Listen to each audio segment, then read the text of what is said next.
I almost said this like a million times during the conversation, but one of my favorite quotes, John Wooden on leadership, is imagine how much life better would be if people magnified the positives the way they magnify the negatives.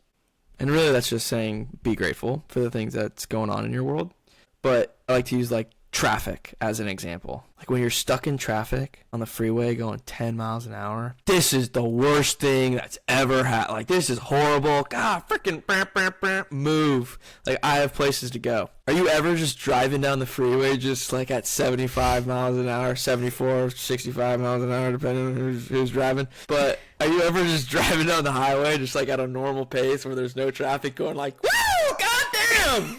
There's no traffic right now. I love it here. No, because you're not magnifying the positive. That's the expectation. So, but like, imagine how much happier you'd be, and how much life, if you're just like every single day, you're like, I can still walk. That's insane. Now, I love it. It's an extreme, for sure.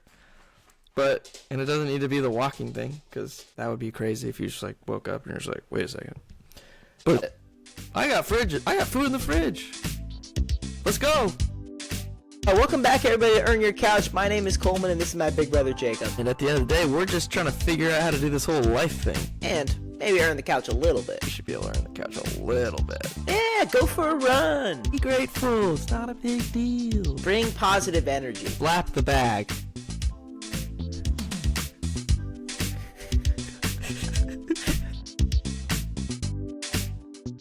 So if you express gratitude every day, what you're saying is there's a part of the brain that is like getting filled up with that gratitude, and it will make you feel more. I'm no neuroscientist, but empirically means that I've, feel it, I've seen it. Empirical research is, right. Not statistical. Living through a frame of gratitude has been one of the largest changes, one of the largest or most transformational evolutions in the way I live life. And I think some people can find it annoying because at the start of meetings, I'll be like, before we really get going here, like, what's one thing you're grateful for? I give a lot of credit to Ryan for doing that as well. And like, we did gratitude sessions time here and there throughout Intersect, and we've said what we're thankful for on Thanksgiving and things like that. But the other day, like I said, what's one thing you're grateful for, prior to starting a meeting with my manager. And I was like, before we dive into, doing a little check-in on me, what's going on in your world? What are you grateful for? And then I found out that she had recently bought a house. I had found out that her mom was there helping her put up new cabinets. And she was just like, and we talked for like 5 minutes, maybe 10 minutes, because the meeting did not need to take 30 minutes. Like 20 minutes was fine. And like at the end of it, she was like, by the way, like that was exactly what I needed to start that meeting, because I was having a hard day. And so thank you for doing that. I'm going to look into maybe incorporating that into some other meetings.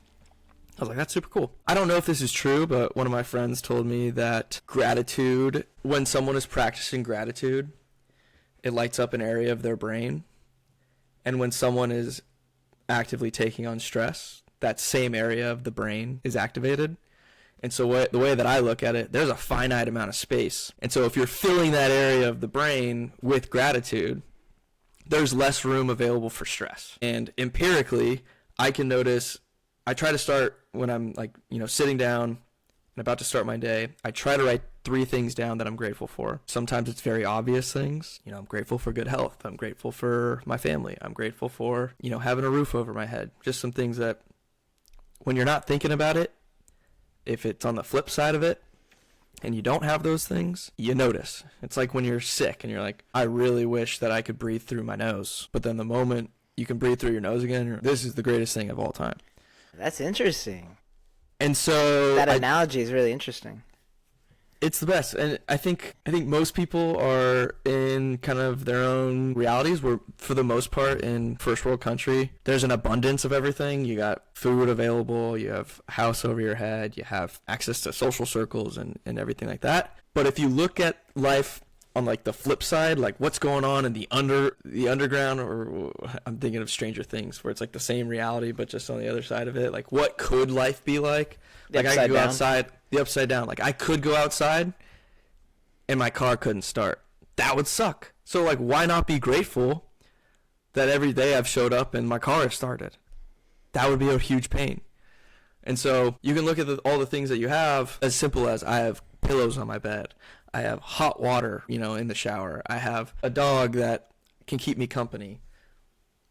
Well, it becomes very mundane. It becomes very normal. You have that in your life every single day, and we just get used to it. And so the standard of what's like makes you grateful continuously has to rise. And that's just a standard that is going to be hard to be kept up without a daily practice of gratitude. And so practicing gratitude either during a meditation or writing three things down. Shout out to Andrea. She has an alarm go off every day at 2 o'clock saying practice gratitude.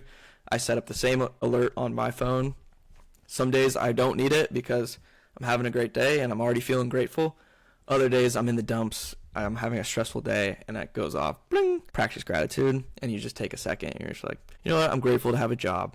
I'm grateful that I can work from home. I'm grateful that I'm wearing, sweats and a comfy shirt and I don't have to be away from my friends and my family all the time. Whatever it is, and that might not be, you might be grateful to have to go to work, but that idea of it taking up the same space as where the brain produces stress, I do not know if that's true. I did not fact check it.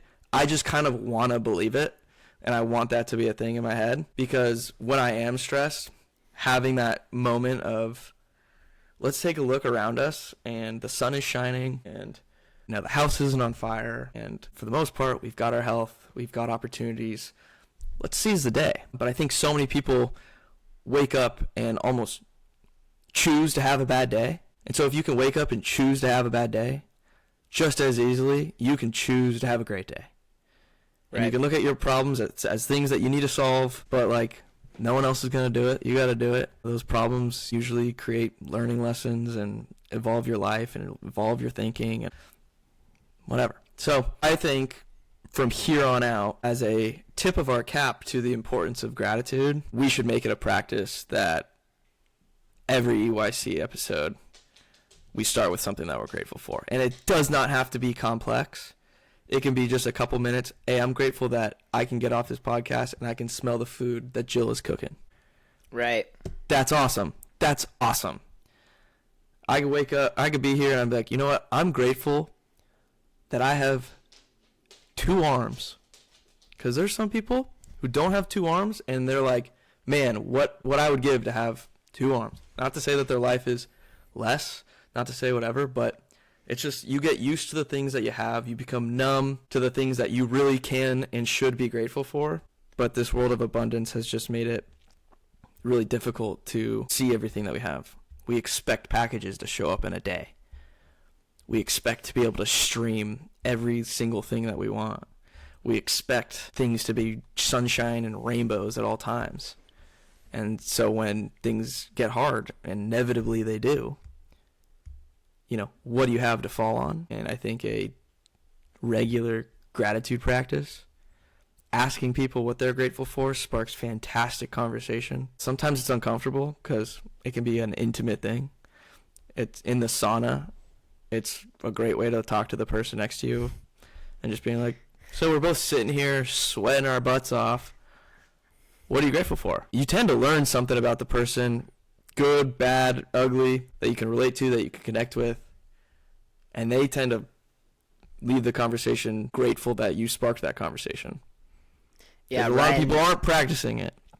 Ryan told me a story about that he was in the sauna and just asked this random guy, what he was grateful for. And he saw like the guy 2 days later or something, and the guy was like, hey, I just had to tell you, like, you asking me that made my day. Like, it totally turned my day around.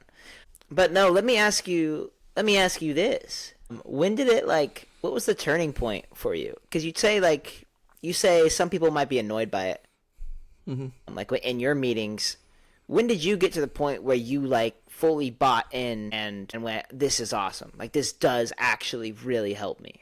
I think when I was going through, I felt like for the most part of my life, things went pretty well.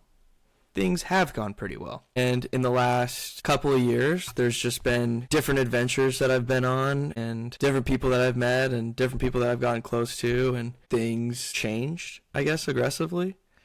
And some aggressively in the sense that, like, sometimes things change very quickly. And it wasn't just like a slowly, oh, this is getting, I'm bored. Like, that's the thing that's like you deal with. Things all of a sudden are just like, oh shit, like I'm actually feeling a way that I don't really recognize this. I didn't know what like anxiety really meant. I didn't really know what, symptoms of depression like felt like. And I went through it for 6 months kind of thing. Ups and downs, and the downs were as low as they've ever been, and the ups weren't as high as they could be. And so I started to journal a lot more, and sometimes I would be like, I don't really know what to write. I just know that writing makes me feel better, getting my thoughts out. And so I would always try to start with, before I just get into the shit, what's actually going on in my life right now that's going pretty good. And there was always things that you could point to. There's always people that you could point to who were helping you through the hard time. There was always experiences that really made your day. There was always things that you can like be proud of. And just through learning a lot about doing self-development on the internal work that I never really realized the importance of it, emotional well-being, understanding things that I'm actually feeling, communicating those feelings to people, having hard conversations. Gratitude became just something that I turned towards, combined with positive self-talk and really finding a way to have compassion and grace for myself, because I think a lot of people who have had success or if things have gone their way for a lot of years, when things aren't perfect, then it's very easy to be like, I messed up, something's wrong with me, I failed.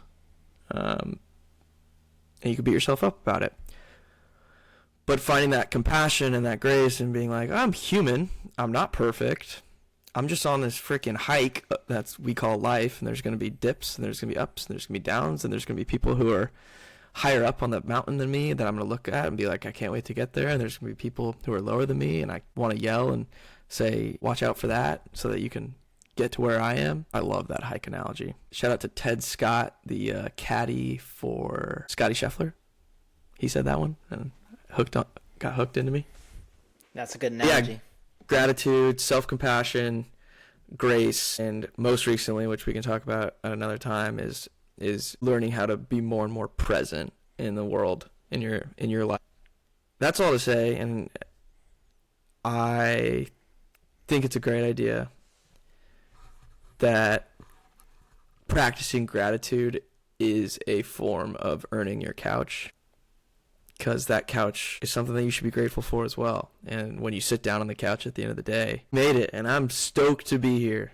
We had a day. I had the opportunity to make myself better. I had the opportunity to, go improve my health. I had the opportunity to work on my relationship. I had the opportunity to hang out with my friends. I had the opportunity to make a difference in my work.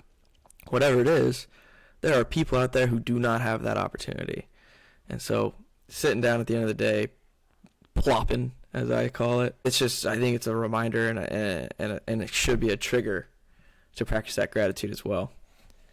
And so let me ask you this. What are you grateful for? Yeah, no, I think you've raised a lot of really good points. And I honestly felt for the longest time when I would sit on the couch at the end of the night or go to bed and stay up late watching TV, just like, man, I just wasted my day again type of thing. Like, I feel like I barely did anything. Even though I might have been doing a lot of things, I feel like I didn't do anything really productive. And I've done a little bit of practicing gratitude. I know my CEO, he's big on practicing gratitude. That's a pattern that I've noticed, at least, is a lot of successful people like wake up every morning and practice gratitude like first thing in the morning. It's what it sounds like from people that I've met that are successful, but also people that I just see online talking, being successful. And so, I mean, grateful for a lot of things, right? And you talked about it. You could be grateful for a lot of different things the same day, but really zoning down and like figuring out one thing to be grateful for. I'm super grateful for sleep. This past weekend, Daisy, I don't know what is wrong with that dog. And we've taken her to the vet like multiple times now. But she will go like a week and be completely fine and normal, and then go like 3 days in a row just nonstop having to go to the bathroom outside. And it's like in the middle of the night, you're waking up 7 to 9 times just to let her outside because she's crying and like literally crying like a little baby and needs to go outside. And it's like something is super wrong with her. You let her out, and then she comes trotting back in, wagging her tail like it wasn't a big deal. I'm ready to go back to bed. She goes back to bed, lays down. An hour later, before you know it, I'm up again, letting her out. And I had like 2 days of that in a row, Saturday and Sunday this weekend.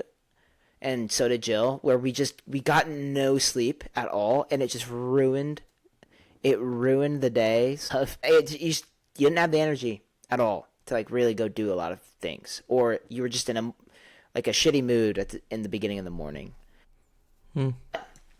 Went to the vet. She has this diarrheal stuff, so like she's not waking up now. For the past like 3 nights is not waking up in the middle of the night and not crying. And I've gotten really good sleep the past 3 nights, and you just feel a difference in energy. I really do like your analogy about like being sick. It's like being sick. When you're sick, all you can think about is, you're not thinking about, oh, I can't wait to go out and drink with my friends, or I can't wait to go and sit and watch football all day, or I can't wait to go and do XYZ and stay up late. All you're thinking about is, I just can't wait to feel better so that I can literally just go to the grocery store and not feel like crap.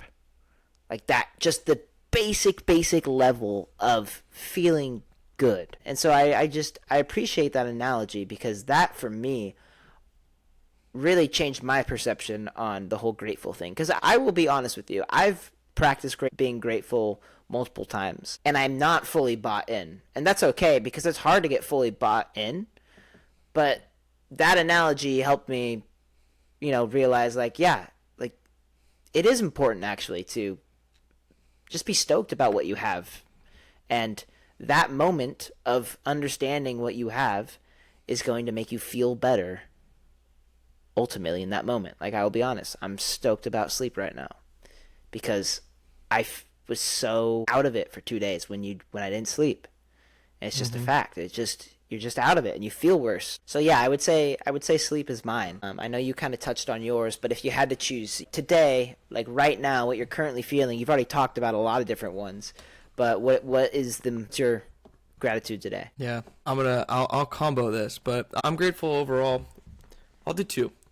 1, I'm grateful that we have the opportunity to have conversation that isn't just us, BSing around, because we talk a good amount, but I think this structure is going to give us an opportunity to talk about some real shit and really improve our lives, both in the immediate, but also in the long term, as well as just be able to share things that we're learning and keep each other motivated. So I think that's really cool. Plus, this gave me work is just a lot right now. Don't worry.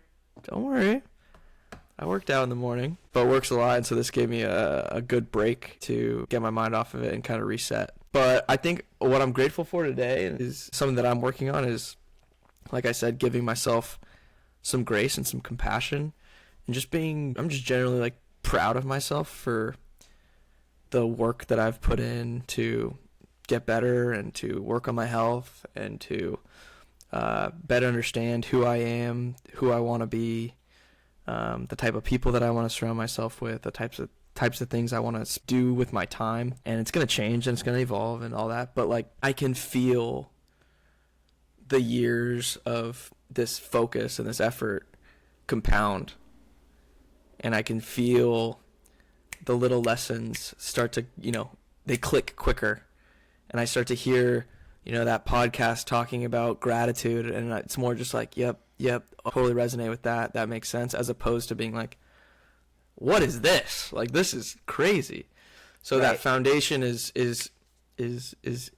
there, and there's way too much to learn, but being proud of myself of trying to attack the day with enthusiasm, knowing that I'm not going to know everything, asking questions, being like, you know what, I'm better today than I was yesterday. And it's not every single day that I go to bed like that was perfectly executed. Most days are not perfectly executed. But it's that practice of giving yourself compassion of most of the things I did pretty like we made positive improvement. We at least went and worked out. Yeah, work was really hard today, and I didn't know how to do that thing, and it was driving me up the wall for 4 hours. But the next time I go to do that thing, if you had to describe that thing,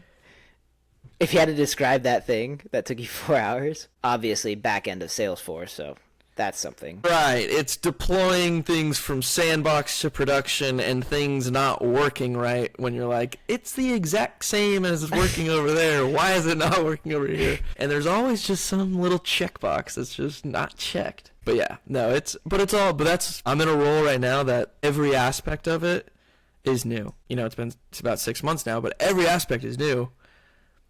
And it's still easy to be like, I don't know anything. Wow, I always feel like I have to ask for help. How am I imposter syndrome? You know, what am I doing here? And then you think back to 6 months ago, 2 months ago, 2 weeks ago, how much better and improved and how much more confident and how much things click. And it's really hard to stay in that present moment and be really understand where you're going is going to come, and everything that you want and aspire to be is possible, but it's not going to get there by being like, I wish I was there.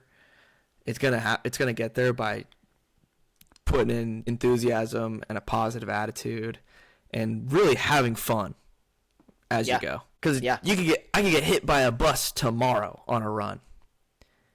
Right. And so what's the point of trying to have that if I'm not going to enjoy today? So, or meddle in the past. Be like, oh, I used to be so good at my job and now I'm a piece of shit. It's like, you're growing. Used to be a piece of shit. I used to be. No, but you're growing. You're growing. And so I think that's really cool. And so I guess what I'm grateful for is the grace that I've given myself more consistently. It's not all the time. I still have negative self-talk, but trying to reduce it, trying to increase more compassion for myself. And also, I'm grateful that I'm recognizing how important it is because it's such an energizer. It is such an energizer to have a positive attitude and to be like, I'm going to get better, and I don't know the answer right now, but I'm going to know it soon enough. And I'm going to lean on my friends because they know that I'm human and I'm going to make mistakes, and that I'm going to work out so that I have as much energy as possible. And I'm going to, like, I want to make the most of my life. And yeah, I think as of very recently, it's not that I was not living life, but there's more intention and focus on today, more so than there ever was. And I think that's been a really, really positive change. So I'm very grateful for that overall. Kind of less focused on going through the motions now and looking towards the future, but more so of just trying to bring more positive energy to today, and then you do the same thing the next day. But you're not really too worried about future you, is what you're trying to say. Because like you said, anything can happen in life. I think it's about having goals that you're working towards, but not just being like, I think a lot of people will be like, once I'm there, then I'll be happy. Right. Once I get that job, once I figure this out, once I blah, blah, blah, then I'll be happy. And then you get there, and then there's just going to be another thing that you're like, I'm going to make a contract with myself, and I'm going to be pissed off, or I'm going to have just a negative outlook, or whatever. And I've always considered myself to be a positive, optimistic person. Someone who got involved, an ASB kid. But yeah. Leadership. Yeah, you know how it is. But at the same time, I felt like I kind of lost that for a few years, where I kind of got lost in I need to make sure that I'm doing enough stuff to make senior consultant, and I have all this pressure on me with starting a business, and I need to for a few years there was lost that kind of North Star of positivity, and I'm realizing how much of happiness is a choice in your approach and your mindset. Yeah. And it's important to have goals and like strive for things. Like, I want to have a life that's dope, but I'm not going to I'm not going to let me not being there yet get in the way of me making the most of being the best version of where I am today. And what do you think is the biggest factor to you bringing on this positive energy every single day and not letting you get caught up in the trap? Because this happens to a lot of people, including myself, of, hey, I'm going to feel a lot better in 3 months when this finally happens. What do you mean by factor? Well, just the, Sorry, like... Can you just restate the question? Well, what exactly do you do every day, in your personal opinion, that you think contributes to you feeling more positive, engaged, present, and less worried about how you're going to feel in 6 months? I think there's a myriad of variables that, when aligned, really just kind of supercharge you. One, which you're grateful for, is making sure you're getting quality sleep. I'm not perfect at it. There's definitely nights like last night where I got 6 hours because I made sacrifices, and today I felt it. But more consistently getting high quality sleep. For me, that's been cutting out drinking, not entirely, but just picking my spots, because one drink is going to completely change your sleep. That's been one of the benefits of doing fitness trackers and seeing the kind of impact on your recovery from just a beer at dinner. Just affects your whole day the next day, and then you're more likely to succumb to having another beer because either it's a habit or your willpower is a little bit lower, and then all of a sudden you're just in this spiral. Yeah. Not that you're necessarily like an alcoholic, but you're just living with energy levels at 75% at all times, kind of thing. So high quality sleep, high quality food, exercise, taking care of your physical is going to boost your mental. I don't need to go into studies and the data because I'm not going to just make it up off the top of my head, but it's backed up. You got to take care of yourself. You got to go put yourself through some physical exertion, and the endorphins and everything that you feel, the feeling of accomplishment, the confidence that you get, the changes over time in your body, all of that stuff adds to your ability to show up and be the best version of yourself. But on the other side of things, what I was just talking about, it's the physical side of your health, making sure that your emotional health is in order. One of the things that has changed this year that I didn't, last year is having the hard conversations with people that needed to happen. Otherwise, it just gets bottled up, and then it comes out in different forms of stress or different forms of sleeping in or different forms of whatever. And so getting your emotional house in order. And all of this stuff that I'm saying is not necessarily easy, especially if it's not a habit for someone. But when you start to check more and more of these boxes, you can just feel the momentum. And then the last piece, I think, is making that choice. Jim Harbaugh has a quote of attacking the day with enthusiasm unknown to mankind. And he's a little dorky. I'm a little dorky. But imagine if every single person that you met showed up 6 days of the week. Doesn't need to be every day, but a lot of days. And is just we're living life. We're in the city that we're living. We're living the dream. We're living the dream that most people have. Most people in other countries are not all countries, but people who are trying to make it, and people who are trying to have freedom, and people who are trying to not get worried about being bombed or robbed, or where are they going to sleep, or where are they going to get food. We are living the dream, whether you aspire to be a billionaire or whatever. You got it. We got life. And so I think making that decision, and I think that comes down to being grateful, having gratitude, practicing that presence, being shit, there's stuff that I want. Sure, I got desires. There's stuff that I messed up on, for sure, and it haunts. And there's periods where I'm sad, and there's periods where I'm frustrated, there's periods when I'm mad. But once again, I don't live the 100% lifestyle in terms of fitness. I don't live the 100% lifestyle in terms of nutrition. I don't live the 100% lifestyle in just grinding, working all day. It's a balance, and I think it's not a 50-50 balance, but it's an 80-20 balance. Every day you can basically vote in one way or the other to have the type of day that you want to have and look back on and be I made the most of it.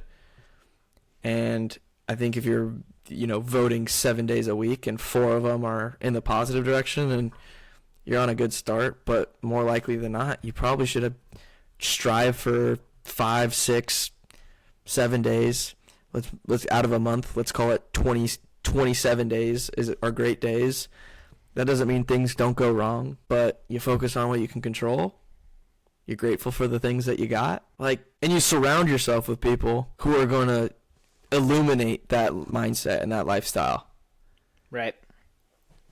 Yeah, it's really easy to be negative when you're around negative people. Super, super easy. I read it in a book. Negativity is more contagious than any physical disease. I read that, I think, yesterday. I was like, so true. It's true. Even if you have a mask on, you could still hear the negativity. I've got a hazmat suit on. No one's getting through this. Yeah. But it's and I hate when people, and I don't want to use the Whoa, word don't hate. be negative. Whoa. I don't want to use the word hate. Whoa, don't be negative. It really bothers me. Yeah, there you go. I feel sad and upset when people lean into a negative lifestyle. Yeah. Everything's happening at me, to me. Things are happening for you. That's one way to look at it. It's the whole idea of, rather than saying, I have to go to the grocery store, you say, I get to go to the grocery store. Life is hard at the end of the day. And it's way more fun to just, enjoy the sucky parts and, make things fun and find people in this life that are going to multiply it. Right. When there's other people who are positive, those people multiply the positivity. That's how math works. Yeah, that is math. And negative and a negative don't make a positive in this situation. So that's not math. But a negative and a negative this usually has got makes a nothing negative. to do with math. This has got nothing to do with math. We're just figuring things out. And then also it's having the mindset of, yeah, I figured some stuff out, but I'm going to keep figuring stuff out every day. I'm going to keep learning. Yeah. And that's there's no end. I don't know if you do this for work at all, but because you're in a job right now where you're trying to continuously you're at a spot in your life where work for you, like you said, is never ending learning, but you're also at a spot where you probably just have a ton of questions coming up all the time that you just need to get answered. I feel like an idiot all the time. Right. And so what I do, because I'm, in my job, I'm consistently having questions come up because in digital marketing, the world is literally ever changing so much. All these different marketing channels are changing all the time. So you have to constantly keep up with how things are working. And so I'll have questions pop up, and if I write it down, I search for it. I block out time to search for questions that I have for myself. And while looking for it, if I can't come up with that answer, I don't let myself not ask a question by the end of the week with my manager or a coworker. I don't just let a question go because I'm too afraid to ask it and look dumb, I guess.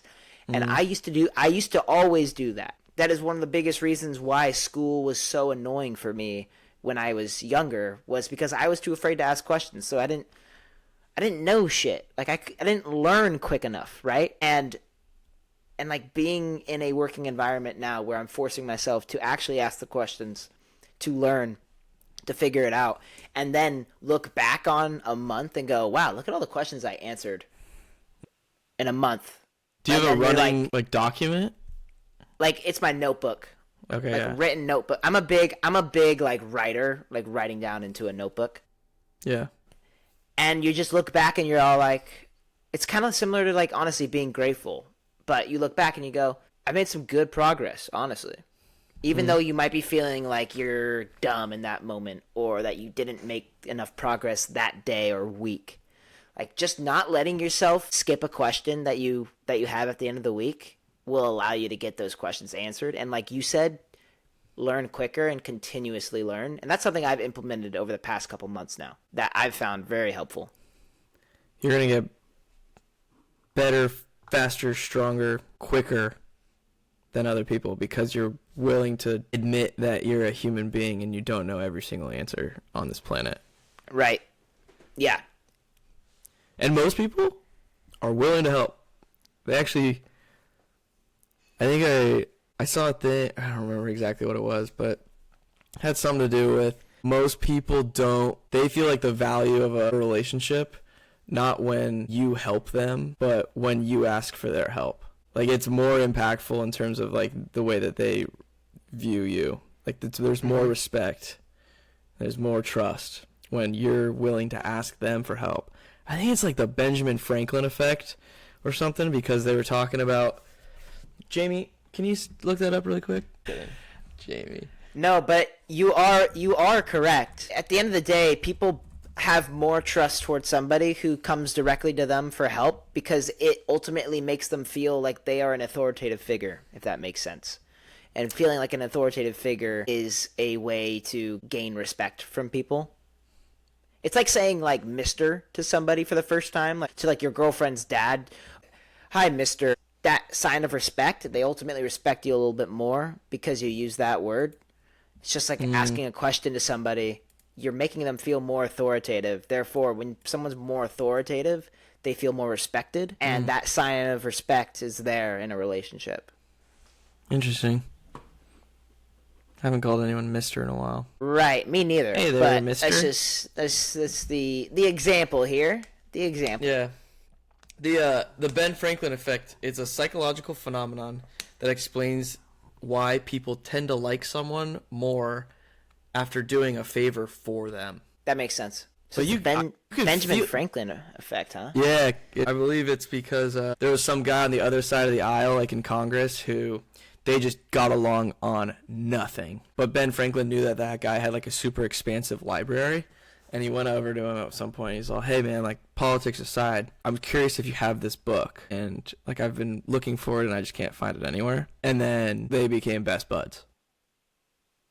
That's pretty because that guy was like, "Oh yeah, I got the book," and then they bonded over it, and then he felt obliged to like be friend. Anyways, that's why it's called the Ben Franklin effect. He talks about it in his autobiography, I believe. Oh yeah, Franklin wrote about how he turned an enemy into a friend by writing a note to request a scarce book from his rival's library. The rival sent the book, and Franklin returned it with a note expressing his gratitude. The two became best friends, or great friends. That's pretty cool. Pretty cool. That's really cool. So yeah, I mean, that gives you even more confidence when you have that list of questions. Like, people like helping people. And as long as you're not asking questions that's like, this is Googleable, or have you you've asked me this 5 times now, and we keep going over this, like something else needs to change. Like when new problems come up, like people who've been there longer than you generally understand that, hey, at one point I didn't know how to do this either. Let me pass on some knowledge. I think it's I think everything that we've talked about, and I realized I got pretty fired up there. I think everything we've talked about is earning your couch. Right? It is. It is showing up for yourself as frequently as possible. And when you're showing up for yourself, you tend to show up better for the people in your life. You tend to show up better for the work that you're doing.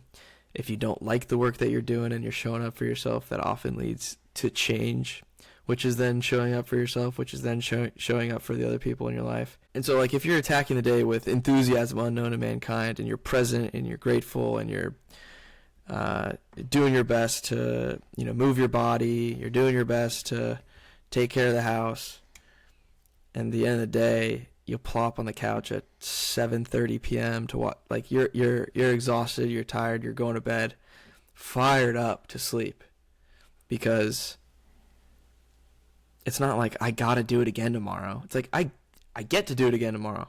Hopefully. Right. Hopefully I wake up. Some people don't. Yeah, no, at the end of the day, I don't expect myself, and I don't expect everyone to just be everything is fantastic all the time. But I think also it means when things are cruddy, shitty, I'm not going to hold back here. When things are shitty, you have these tools to at least pull yourself out of the dumps quicker. You have the relationships and the health to lean on. And when things inevitably flip upside down, and the things that you were grateful for, or you weren't realized that you were grateful for, all of a sudden become, holy shit, how did I not think about how great it was to have that, or to be that, or to have them, or whatever it is. Like, you don't want to be there and just be like, oh shit, like I kind of didn't appreciate what I had. That's what I don't want to be 10 years from now and be like, oh, that was great, and I didn't even appreciate it. Yeah, I think at the end of the day, when you earn your couch, it's not just like I need to go for a 2-mile run today so I can feel better about sitting on the couch at the end of the day. You know, as we've talked before, that is a way to feel good about it. But it's really about talking, like just taking positive energy out of the day and using that positive energy to feel better about, like, you know, the other negative stuff that's happening in your life. Because, like you said, not everybody is perfect, just has perfect lives going on. That's just, it doesn't happen. But in reality, if you can bring positive energy in and have a better day, kind of like what you said, wake up feeling like you can have a good day, that little burst of positive energy might give you a pretty good day and good enough energy to have a really good work day, have a really good conversation with your friend, with your girlfriend, spouse, boyfriend, whoever it might be that you're talking to that day. And then at the end of the day, feel really happy about what you got, what you had that day, and be excited about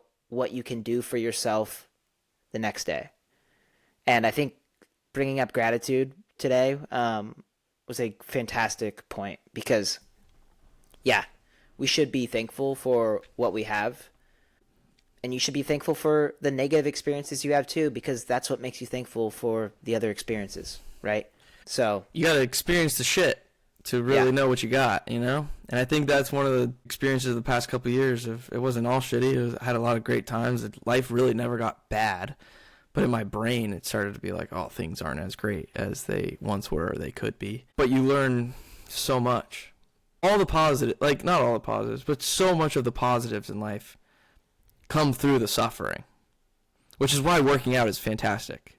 Because if you put yourself through that intentionally, you're getting better at overcoming suffering intentionally. And like the feeling you have after a hard workout or over some, you know, doing something that you have never done before. Pushing your limits, seeing where you break, and then seeing that breaking point go back further and further and further.